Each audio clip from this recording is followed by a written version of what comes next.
Comme souvent en France, tout commence par l'élection d'un président. Nous sommes ici au Césaire, le Conseil économique, social et environnemental du Poitou-Charentes. C'est une assemblée régionale indépendante, autonome et apolitique. Les Césaires ont 40 ans. Et donc les Césaires sont nés en même temps que la région. Notre organisation démocratique dans notre pays, un des grands principes, mais ce n'est pas seulement vrai dans notre pays, c'est le bicamérisme, le fait qu'il y ait deux chambres. Eh bien, quand on a créé les régions, on a aussi à l'intérieur des régions, le législateur a voulu qu'il y ait aussi deux chambres. Une chambre d'élus, élus au suffrage universel, sur un scrutin de liste. Donc là, on est vraiment dans une assemblée politique. Et puis une deuxième chambre qui, elle, représente les professionnels. Cette chambre est composée de 4 collèges. Un collège des entreprises et des activités professionnelles non salariées.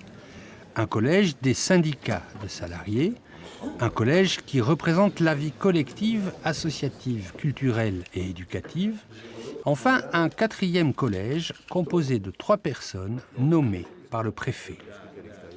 Le Césaire, le Conseil économique, social et environnemental, constitue avec le Conseil régional ce que l'on appelle la région, qui, depuis 1986, est une collectivité territoriale à part entière. Lorsque il y a une décision politique, la loi a voulu que, préalablement à cette décision, l'exécutif régional ait l'obligation de demander l'avis du Césaire. Mais ça n'est qu'un avis. Autrement dit, on est bien dans ce que vous appeliez un avis consultatif.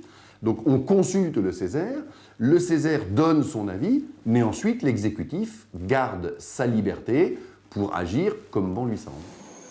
Les transports, l'emploi, la formation professionnelle, telles sont entre autres les missions pour lesquelles cette assemblée apportera aux élus une vision technique et rationnelle sur les grands dossiers régionaux.